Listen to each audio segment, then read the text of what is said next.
Olá, tudo bem com você que está me assistindo aí? O meu nome é Priscila Bels, eu sou psicóloga clínica e eu também faço palestras, falo sobre assuntos do comportamento, de relacionamento e as demandas, né, o que envolve tudo isso. Hoje, particularmente, eu acho esse assunto de suma importância, muito mesmo, e eu acho que você vai concordar comigo, que é sobre como ajudar um familiar querido, alguém do meu convívio que está passando por um processo de depressão ou ansiedade. Colocamos as duas coisas tão importantes e complexas, a gente colocou aqui no mesmo momento, no mesmo assunto, e a gente vai falar um pouquinho sobre isso, mas para poder ajudar você que está preocupado, que está ansioso, que está querendo saber como que eu posso ajudar essa pessoa do meu convívio, essa pessoa que eu me importo tanto e que está passando por isso. Primeiramente, nós temos falado muito sobre esse assunto. Não sei se eu posso dizer mais ansiedade, mais depressão. Não. Acho que a gente tem falado das duas demandas, né? Da depressão e da ansiedade. A gente diz que o número de casos é tão grande e relevante que a gente já considera como uma pandemia. Número muito grande. E uma coisa muito importante também, que a gente fala, mas é importante que todos pensem sobre, que tanto a depressão quanto a ansiedade pode alcançar qualquer pessoa. Então, ela não escolhe assim, quem tem mais dinheiro ou menos dinheiro, escolhe mais homens ou mulheres. E tal. Não, ela realmente pode acompanhar a vida de qualquer pessoa. Existe uma escolha, assim, isso aqui. A gente fica tentando achar, muitas vezes, respostas aonde não há respostas suficientes.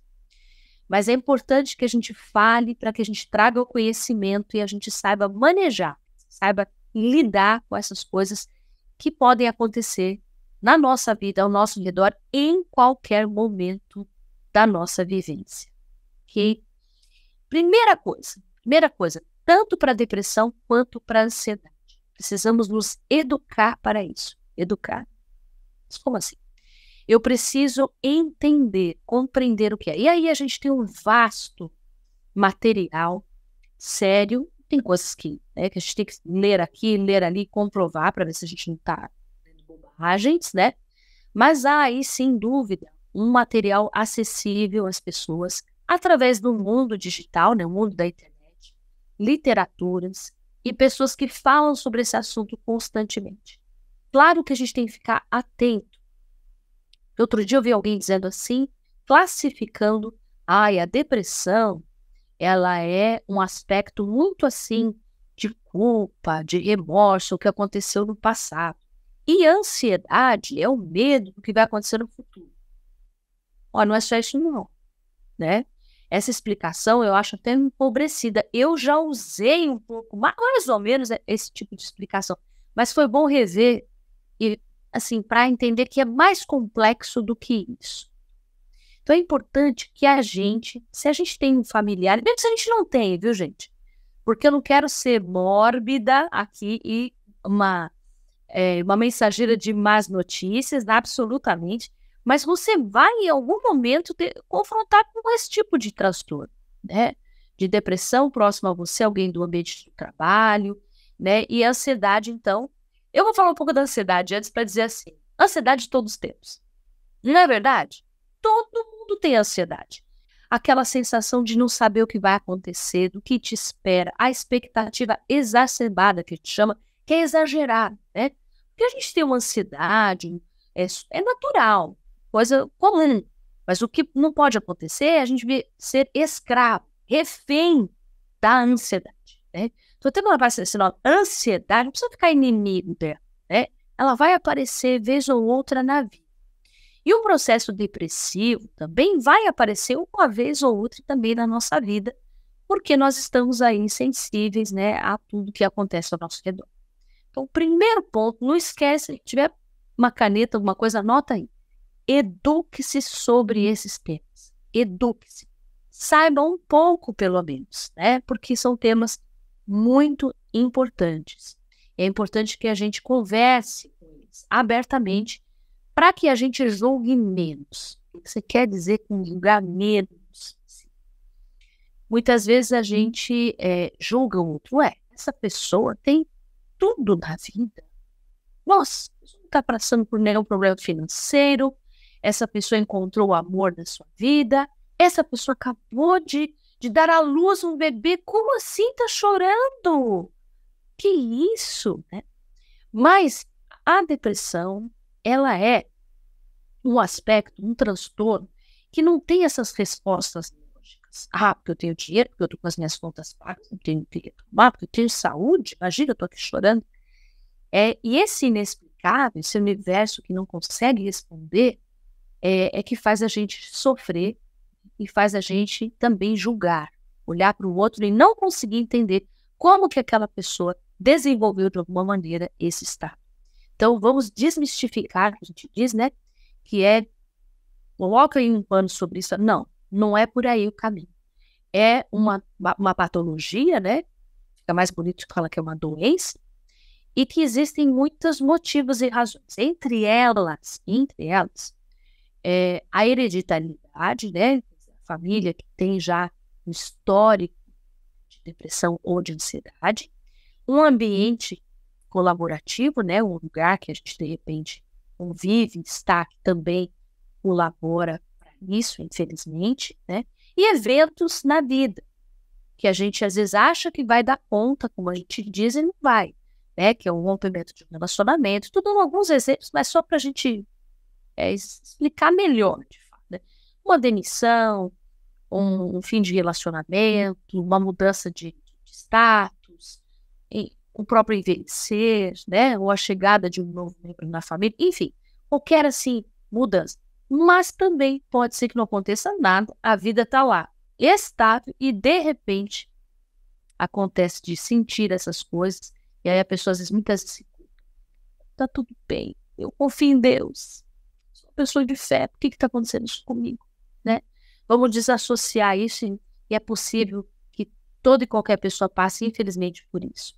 Então, precisamos estudar um pouquinho, né? Eu estou aqui só fazendo, na verdade, provocando você, para que você procure depois uma literatura adequada, na internet mesmo, que você acha aí alguma coisa que possa te ajudar nesse conhecimento. Eu estou sempre estudando, eu sou da área, estou sempre estudando. Quando a gente tem, então, um familiar, alguém próximo, a gente pode oferecer o nosso apoio emocional. O apoio emocional não é uma lista de conselhos. O apoio emocional é um ombro. Quando você, né, encosta a sua cabecinha no meu ombro e chora. Tem uma música assim. Então, chore. Né? Permita que outra pessoa chore. Fale, que ela saiba que você está ali, presente, né? Muitas vezes sem respostas, na maioria das vezes sem respostas, né? Mas você está ali para validar os seus sentimentos. Então, se a pessoa às vezes fala, por exemplo, eu já acolhi pessoas, não pacientes, mas amigos mesmo, que vêm e soltam uma porção de palavrões, palavras duras, xingamentos, e ali não era o momento de corrigir. Ali, naquele momento, né, primeiro momento não é o momento de corrigir, mas apenas de estar ali, ouvindo aquela dor, né, aquele sentimento, aquela angústia. Você pode também sugerir uma ajuda profissional. Ajuda profissional para esse tipo de transtorno, né, para essa patologia, tanto a ansiedade enquanto doença também, é procurar um médico, muitas vezes um médico da confiança, que já vem atendendo aquela pessoa, né, procurar um psiquiatra, procurar um psicólogo, e aí a gente bate aí uma porção de tabus, né, imagina isso, esse pessoal aí vai cuidar da minha vida, não sabe nada e tal. Então, existem especialidades médicas, né? Se tiver com uma dor no joelho, você vai procurar um ortopedista. Se tiver com algum problema do coração, vai procurar um cardiologista. E se tiver com alguns pensamentos ruins que estão ali, rodeando e cercando, sensações físicas, né, de desconforto associadas a pensamentos disfuncionais, que a gente chama, né? Ficam ali o tempo todo. Que médico você vai procurar? Você tem um ginecologista da sua confiança, um cardiologista? Claro, problema nenhum. Mas, inevitavelmente, ele vai encaminhar para um psiquiatra, todo mundo fica, né? Não precisa, tá? Tá morrendo de medo, não? Que não pode. E para um psicólogo que vai ouvir e tem técnicas e ferramentas para poder te ajudar, né? E outra coisa importante também, são dicas aí importantes. Quando a gente tem um familiar também passando por essa demanda, a gente pode oferecer uma ajuda além dos ouvidos e do ombro, a gente pode ouvir uma ajuda prática, né? Então, alguém que tem crianças pequenas e você fala, olha, eu posso levar as crianças e buscá-las na escola nesse período que você está passando por isso. Eu posso, uma vez a minha mãe, não tem nada a ver com doença emocional, né? Mas minha mãe estava com um problema físico, tinha quebrado as pernas, olha, veja. E eu cheguei na casa dela, quando ela saiu do hospital, vim para casa, cheguei na casa dela e de repente tocou a campainha e entrou uma vizinha. E essa vizinha com 2 sacolas de feira, a gente acabou de passar na feira. E eu vi que essa vizinha tinha oferecido essa ajuda para minha mãe, né? Ofereceu essa ajuda para ela para fazer compras, para pagar alguma conta, para ir numa farmácia, né? Então, essa ajuda fez toda a diferença. Minha mãe se sentiu acolhida, amparada, né? Por essa pessoa que ofereceu. Então, se você pode oferecer, olha, eu vou te levar um prato de comida, né? Uma vez também que eu precisei, que eu estava numa correria danada, uma moça falou assim, olha, você come marmita? Opa. E ela me levou várias marmitas em casa, porque eu estava com um familiar doente também, indo e voltando ao hospital. Então, assim, oferecendo um alimento, né, uma companhia, buscar a criança, passear com o cachorro, né, levar alguém no médico, você não está podendo levar. Então, assim, uma ajuda na logística, né, facilitando aí um pouquinho a vida da outra pessoa. A gente exercer a nossa paciência. O que eu quero dizer com a paciência e a compreensão? Muitas pessoas perguntam, eu já falei sobre luto aqui, né, aqui no tempo. As pessoas às vezes ficam preocupadas, quanto tempo que vai durar isso? Você está passando mal? Mas quando é que vai acabar? Não era já para ter acabado? Então, assim, luto, depressão, né, mal-estar da alma, não tem assim, vai acabar. A gente tem que exercer a nossa paciência. Às vezes, quando a gente está acompanhando um familiar e a gente vê que tem uma melhora, a gente, bom, daqui a pouco. Né? Eu atendo pessoas constantemente assim. Quando começa aqui a minha sessão, eu pergunto, como você está? E a pessoa diz, eu estava mal, mas agora estou bem. Ou eu estava bem, mas agora estou mal. Né? Porque a vida é isso aqui, se vai e volta. Então, a gente exercer a gente também acalmar a nossa ansiedade no desejo que aquela pessoa melhore logo, fique bem logo. Claro que a gente deseja o bem, né, o bem-estar e a estabilidade, claro, claro. Mas a gente também contar com esse vai e vem, essa melhora, essa piora, essa resistência, e a gente ser um pouco mais paciente. Quando a gente está perto de alguém que tem uma depressão, que tem um quadro, né, depressivo, crônico, ou está no momento assim, bem, ou a gente está tratando às vezes de um adolescente também muito ansioso, com transtorno de ansiedade, e todos aqueles sintomas, né, a aparência da ansiedade, quais são eles?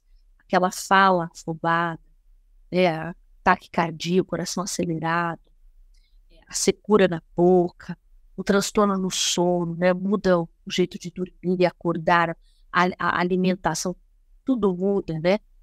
Às vezes a gente fica tão focado em cuidar da pessoa que a gente cuida da gente.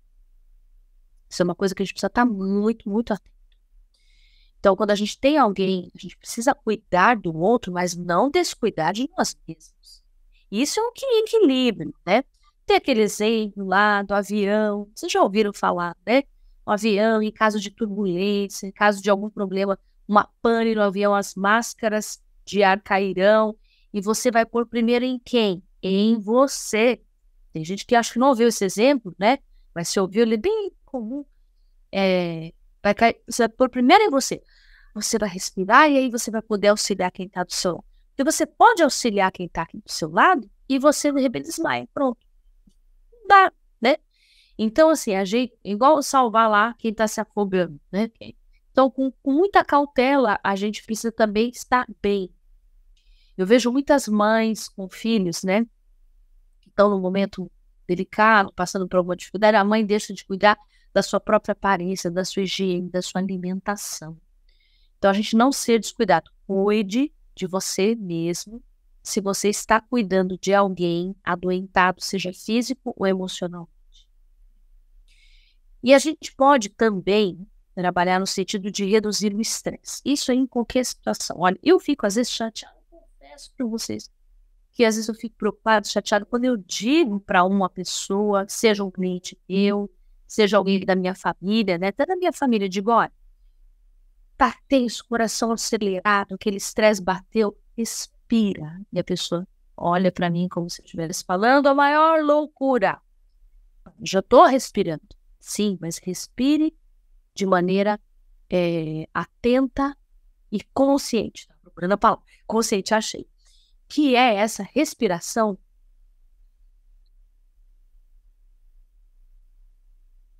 que você está presente. Porque se respirar nosso mate, para, é automático, né? Mas essa respiração, quando eu paro tudo e respiro profundamente, 3, 4, 5 vezes, né? Muitas vezes eu deixo os pensamentos negativos, disfuncionais de lado e me concentro na respiração. O que acontece com isso? Eu me reorganizo, meu cérebro se organiza. A gente pode fazer também igual a criança birrenta, né? Que está ali pedindo para os pais alguma coisa e os pais não dão, ela fala... Isso também funciona. Você não quer fazer isso na frente de ninguém? Você entra no banheiro, faz isso. Vai lá no seu quarto, vira de costas, depois retoma. A respiração. Então, você pode indicar isso para a pessoa, mesmo que as pessoas não acreditem muito, não validem muito isso. Outro dia eu falei para uma pessoa, né? Respira, fala, não, isso é coisa de... É meio mística, é uma coisa meio... Gente, respiração de graça, por enquanto, que ainda não descobriu, podem comprar isso da gente. E assim, está acessível a qualquer pessoa. Calma, respira. Quando tem alguém com uma crise de ansiedade, deveras até um pânico, a gente pode ficar na frente dessa pessoa e dizer, eu vou respirar com você. Ó.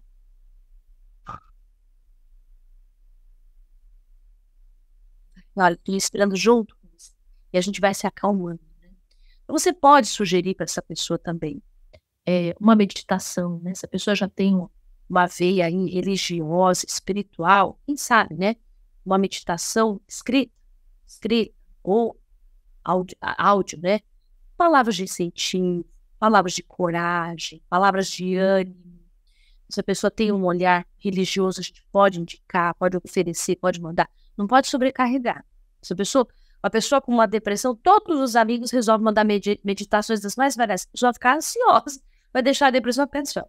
Então, assim, a gente fica com cautela, com cuidado. Então, a gente pode sugerir, sim, um exercício respiratório, pode surgir uma meditação escrita, lida, né? Ou uma meditação naquela que você para, pensa, se conecta a um lugar que você já esteve gostoso, a uma natureza, a uma memória agradável, né? Então, uma leitura. E também uma coisa que a gente não pode fugir dela. Deixa a preguiça de lado, não foge. Esporte. A gente pode também sugerir. Ah, eu não gosto de jogar bola. Muita gente jogar bola, vôlei, também não quero andar de bicicleta. Existe um esporte que é do seu tamanho, né? Então, você pode fazer e sugerir para alguém também fazer isso, né? Pensar sobre isso, que é muito importante. E outra coisa, ficar atento, né? Quando a gente tem alguém que está passando por esse momento, esse período difícil, de depressão, de ansiedade, a gente também não ignorar algumas falas, que essa pessoa pode estar querendo se livrar dessa angústia, dessa sensação, pensando em não mais viver. Muito comum que a gente escute alguém querido da nossa família dizer, não vejo sentido na vida.